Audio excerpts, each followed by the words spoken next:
அஸ்ஸலாமு அலைக்கும் ஃப்ரெண்ட்ஸ். இன்றைக்கி நம்ம பார்க்குறதுக்கும் சாப்பிட்றதுக்கும் ரொம்பவே டேஸ்டியாக இருக்கும். சிக்கன் நெஸ்ட் கட்லெட் எப்படி செய்யலான்னு பார்க்கலாம். வாங்க செய்ய ஸ்டார்ட் பண்ணிடலாம். ஏதாச்சும் ஸ்கூலில் காம்படிஷன் அந்த மாதிரிலாம் வச்சுருந்தா நீங்கள் இந்த மாதிரி செஞ்சு கொடுங்க. கண்டிப்பாக நம்ம வின் பண்ணலாம். வாங்க இப்போ செய்ய ஸ்டார்ட் பண்ணிடலாம். இதுக்கு நான் பெரிய 2 உருளைக்கிழங்கு எடுத்திருக்கேன். எப்படி ஒரு 300 கிராம் இருக்கும். இதை நல்லா பாயில் பண்ணிக்கலாம். இந்த உருளைக்கிழங்கு இப்போ மூடி வேக வச்சுக்கலாம். இப்போ சீக்கிரமாக வெந்துடும். இப்போ உருளைக்கிழங்கு செக் பண்ணி பார்த்தேன். உருளைக்கிழங்கு நல்லா வெந்துருச்சு.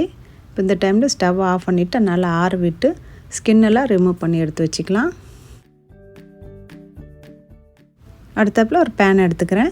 1/4 கிலோ சிக்கன் கொத்துக்கறி வாங்கியிருக்கேன். சால்ட்டு தேவையான அளவுக்கு எடுத்துக்கோங்க. 1 டீஸ்பூன் சில்லி பவுடர், 1/4 டீஸ்பூன் மஞ்சத்தூள், pepper powder 1/2 teaspoon, ginger garlic paste 1 teaspoon எடுத்துக்கோங்க. இப்போ நல்லா மிக்ஸ் பண்ணிக்கோங்க. இந்த கறி கொஞ்சம் வேக வைக்கணும். அதனால் நான் 1/4 கிளாஸ் தண்ணி எடுத்திருக்கேன்.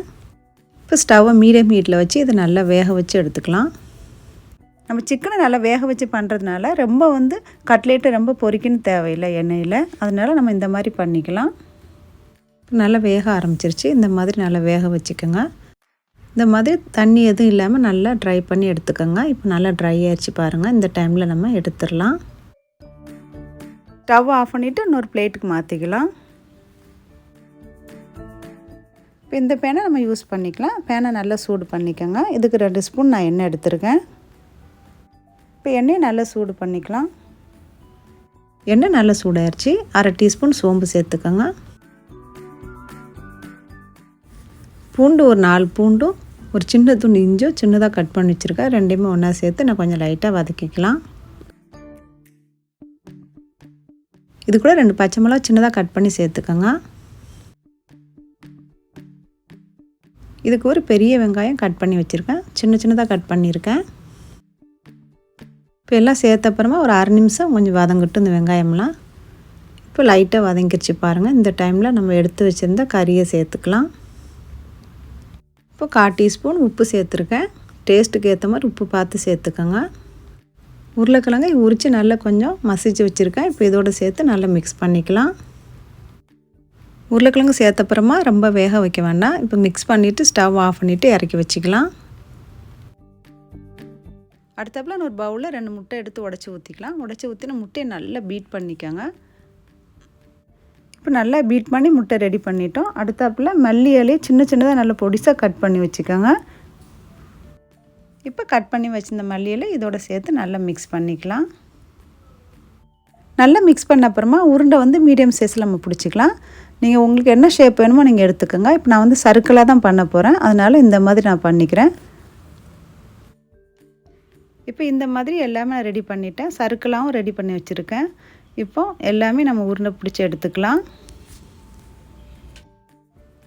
உருண்டையை ரொம்ப இறுத்தி பிடிக்காதீங்க. கொஞ்சம் சாஃப்டாகவே எடுத்துக்கோங்க. இப்போ கட்லேட்டு ஒரே மாதிரி ஷேப்பாக வரதுக்கு வேண்டி நான் லைட்டாக அந்த மாதிரி கையில் தட்டி எடுத்துக்கிட்டேன். சைடில் ஃபுல்லாக அப்படி தட்டினோம்னா நம்ம கரெக்டாக அந்த ஷேப் கிடச்சிரும். இந்த மாதிரி எல்லாமே தட்டி எடுத்துக்கோங்க. இப்போ நம்ம எல்லாம் தட்டி எடுத்தாச்சு. இப்போ நான் கொஞ்சம் பெட் கிராம்ஸ் எடுத்திருக்கேன். பெட் கிராம்ஸ் இல்லைன்னா நீங்கள் ரவை கூட லைட்டாக ஒரு பல்ஸ் வச்சு திரிச்சிட்டு கூட யூஸ் பண்ணிக்கலாம். இப்போ கட்லேட்டு நல்லா முட்டையில் முக்கிட்டு பெட் கிராம்ஸில் லைட்டாக மேலே போட்டு பெரட்டி எடுத்துக்கலாம். பெட் கிராம்ஸ் எல்லாத்துலேயும் பண்ணுற மாதிரி நல்லா பெரட்டி எடுத்துக்கோங்க. பெரட்டி எடுத்தப்புறமா எல்லாம் செஞ்சு முடிச்சப்போ ஒரு 2 நிமிஷம் அப்படியே ரெஸ்ட்டில் வச்சுருங்க. நல்லா செட் ஆயிரும். பொரிக்கும் போது நம்மளுக்கு பெட் கிராம்ஸ் உருந்து போகாமல் இருக்கும். இப்போ ஒரு பிளேட் கட்லெட் ரெடி பண்ணிட்டோம். அடுத்தப்போ நெக்ஸ்ட் கட்லெட்டுக்கு நம்ம ரெடி பண்ணலாம். அதுக்கு நான் கொஞ்சம் சேமியா எடுத்திருக்கேன். சேமியாவை நல்லா கொஞ்சம் க்ரஷ் பண்ணிக்கோங்க கையினால். சேமியாவை நல்லாவே க்ரஷ் பண்ணிவிட்டேன். இந்த மாதிரி நல்லா க்ரஷ் பண்ணிக்கோங்க. சேமியா ரொம்ப பெருசாக இருந்தால் நம்ம கட்லெட்டில் ஒட்டாது. அது மட்டும் இல்லாமல் எண்ணெயில் உருந்துடும். அதனால் நீங்கள் இந்த மாதிரி நல்லாவே க்ரஷ் பண்ணி எடுத்துக்கோங்க. பெட் கிராம்ஸில் நல்லா பெரட்டி எடுத்துக்கோங்க. 2வது முட்டையில் நல்லா முக்கி எடுத்துக்கோங்க. 3வதாக நம்ம சேமியாவில் நல்லா பெரட்டி எடுத்துக்கலாம். இப்போ இது கொஞ்சம் நல்லா பொறுமையாக செஞ்சுக்கோங்க. அப்போ தான் நம்மளுக்கு ஒன்று போல் கிடைக்கும். இப்போ எல்லாமே செஞ்சிட்டோம். இப்போ ஓரமாக ஒரு பிளேட்டில் எடுத்து வச்சுக்கலாம்.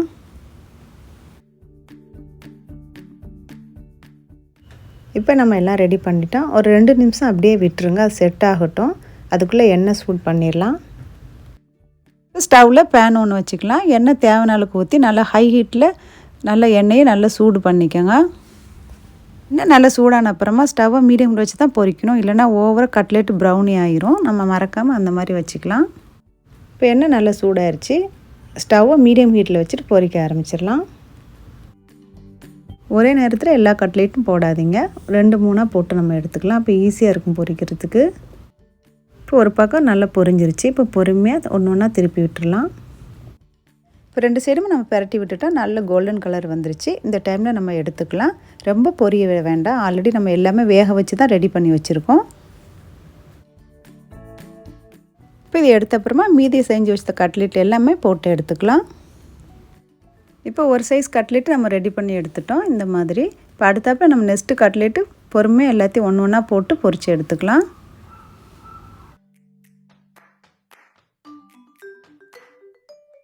நம்ம நெக்ஸ்ட்டு மாதிரி சேமியாவில் செஞ்ச கட்லெட்டை வந்து ஒன்று ஒன்றா பொரித்து எடுத்துக்கோங்க. நான் அது கொஞ்சம் பெருசாக பிடிச்சிருக்கேன். நம்ம தனித்தனியாக பொரித்து எடுத்தோம்னா உங்களுக்கு உடையாமல் கிடைக்கும். அது மட்டும் இல்லாமல் சாஃப்டாக வேறு இருக்குது இந்த கட்லெட்டு.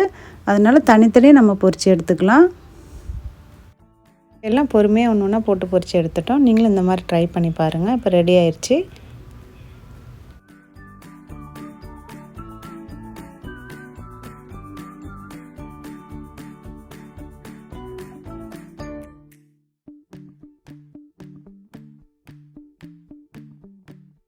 இப்போ ரெடி பண்ணிவிட்டோம். இது கூட கெச்சப்பு சில்லி சாஸ் வச்சு சாப்பிட்டு பாருங்கள்.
இன்றைக்கி சூப்பரான நெக்ஸ்ட் கட்லெட் செஞ்சு பார்த்துட்டோம். நீங்களும் ட்ரை பண்ணி பாருங்கள்.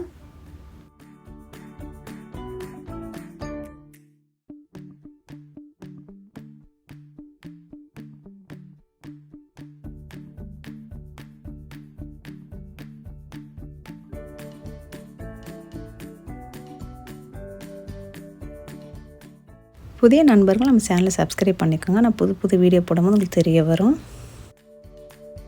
வாங்க கட்லெட் எப்படி வந்திருக்குன்னு நம்ம ஓப்பன் பண்ணி பார்க்கலாம். கட்லெட் நல்லா டேஸ்டியாகவும் நல்லா சாஃப்டாகவும் இருக்குது. நீங்களும் இந்த மாதிரி கட்லெட் உங்கள் வீட்டில் செஞ்சு பாருங்கள். ரொம்ப அழகான நெக்ஸ்ட் கட்லெட் ரெடி பண்ணிவிட்டோம். உங்களுக்கு ரொம்ப பிடிக்கும்னு நினைக்கிறேன். பிடிச்சிருந்தா அந்த வீடியோவை லைக் பண்ணுங்கள், ஷேர் பண்ணுங்கள், சப்ஸ்கிரைப் பண்ணுங்கள். தேங்க்ஸ் ஃபார் வாட்சிங் ஃப்ரெண்ட்ஸ்.